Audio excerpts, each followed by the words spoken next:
ሰላም ጤና ይስጥልኝ አድማጮቻችን፣ ይህ የኢቲ ቦኖ ሚዲያ ነው። ላይክ፣ ሼር፣ ሰብስክራይብ በማድረግ ቻናላችንን ተቀላቀሉ።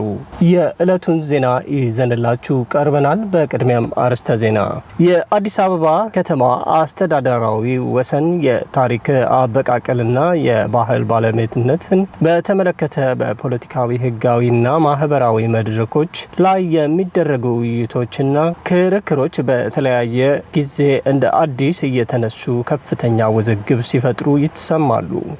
የክርክሩ ዋና ዋና ነጥቦችና የሁለቱ ወገኖች መከራከሪያዎች እንደሚከተለው ይጠቃልላሉ።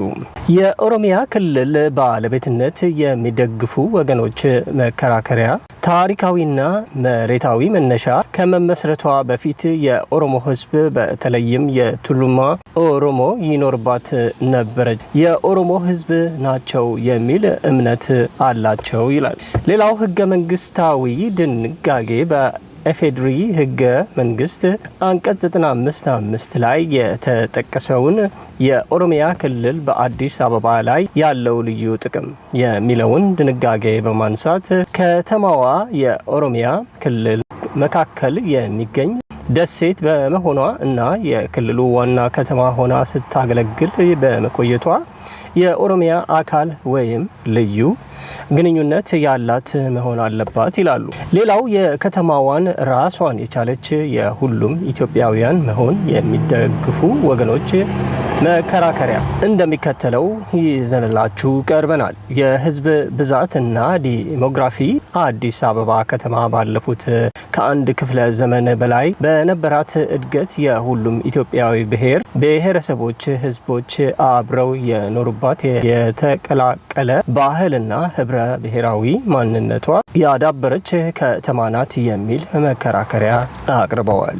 ራስን የማስተዳደር መብት እና ህገ መንግስታዊ ድንጋጌ በህገ መንግስቱ አንቀጽ 49(2) መሰረት አዲስ አበባ የፌዴራል መንግስቱ መዲና እና ራስን የማስተዳደር ሙሉ በሙሉ ያላት የፌዴራል አካል እንጂ የአንድ ክልል ባለቤትነት ስር መሆን የለባትም ይላል። ሌላው የባህልና የቋንቋ ጥያቄዎች በከተማዋ የኦሮሞ ባህል ታሪክና የኦሮምኛ ቋንቋ እንደ የትምህርት ቤት ባንዲራ እና መዝሙር፣ የመንገድ ስሞች እና ምልክቶች ማስፋፋት ላይ የሚደረጉ ውሳኔዎች በአንድ በኩል ታሪካዊ ስህተት ማረምና እውቅና መስጠት በሚሉ ወገኖች ሲደገፉ፣ በሌላ በኩል ደግሞ የከተማዋን ህብረ ብሔራዊና ነባር አኗኗር የሚቀይር የፖለቲካ ጫና በሚሉ ወገኖች ዘንድ ስጋት እና በስም መከፋፈልን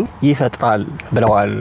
ይህ ውዝግብ እስካሁን ድረስ በተለያየ የፖለቲካዊና ህጋዊ መድረኮች ላይ ዘላቂ መፍትሄ ያላገኘና የከተማዋን የመዋቅር የወደፊት አስተዳደር በተመለከተ ሰፊ ውይይት የሚጠይቅ አጀንዳ ሆኖ ቀጥሏል።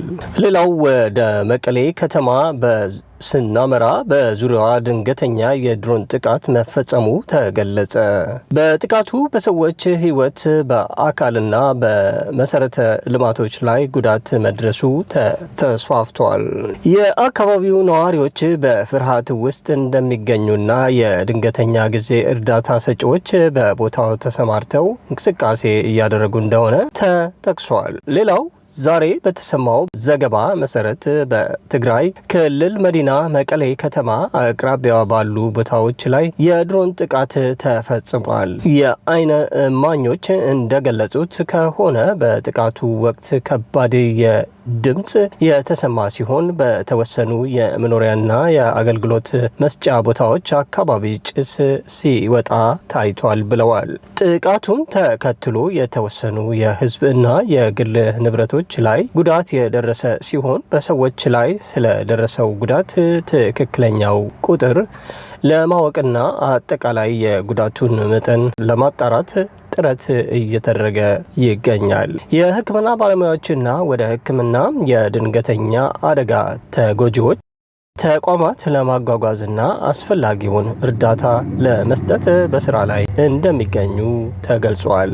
የከተማዋ ነዋሪዎች ክስተቱን ተከትሎ በስጋት ውስጥ የሚገኙ ሲሆን የጸጥታ ሁኔታውን የደረሰውን ጉዳት አስመልክቶ የአካባቢው አካላትና ከሚመለከታቸው ወገኖች ተጨማሪ መግለጫዎች ተሰጥተዋል።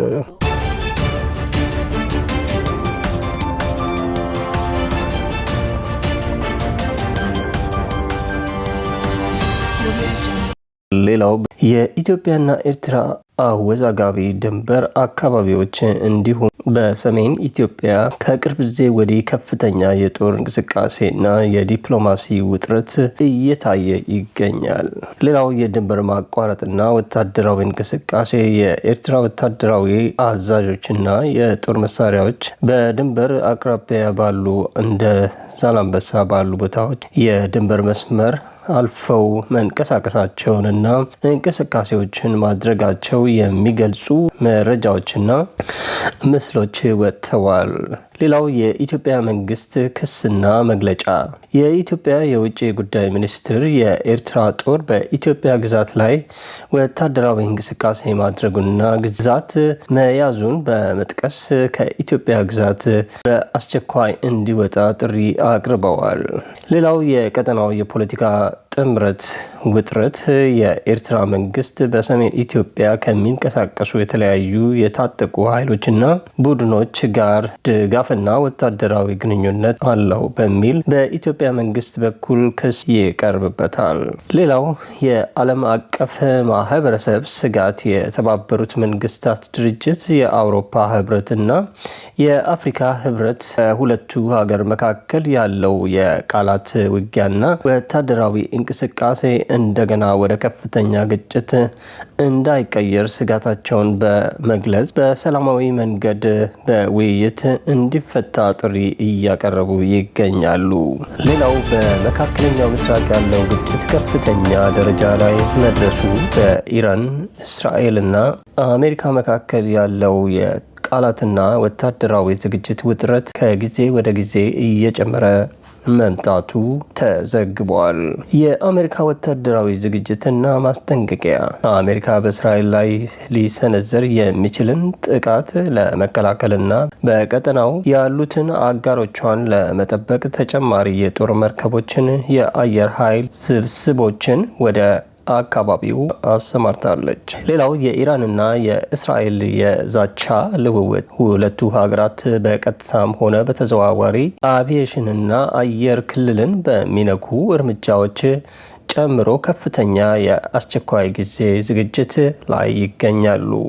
በመካከለኛው ምስራቅ ቀጠና በአሜሪካ፣ ኢራን እና እስራኤል መካከል ያለው የጂኦ ፖለቲካ ውጥረት በአሁኑ ወቅት ወደ ከፍተኛ ወታደራዊ ስጋት ተሸጋግሯል።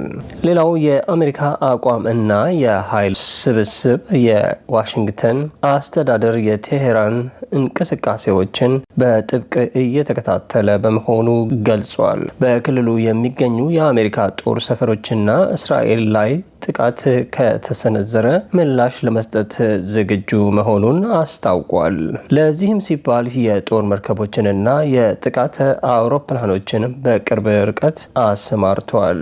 ሌላው የእስራኤል የደህንነት ዝግጅት ሊቃጣ የሚችልን ማናቸውንም የሮኬትና የድሮን ጥቃቶች ለመከላከል እስራኤል የአየር መከላከያ ስርዓቷን በከፍተኛ ጥንቃቄ ላይ ያቆመች ሲሆን አስፈላጊ ከሆነም ቅድመ ተከላካይ እርምጃ እንደምትወስድ ሲቪልና ወታደራዊ አመራሮቿ ገልጸዋል። ሌላው የኢራን ምላሽና ዛቻ።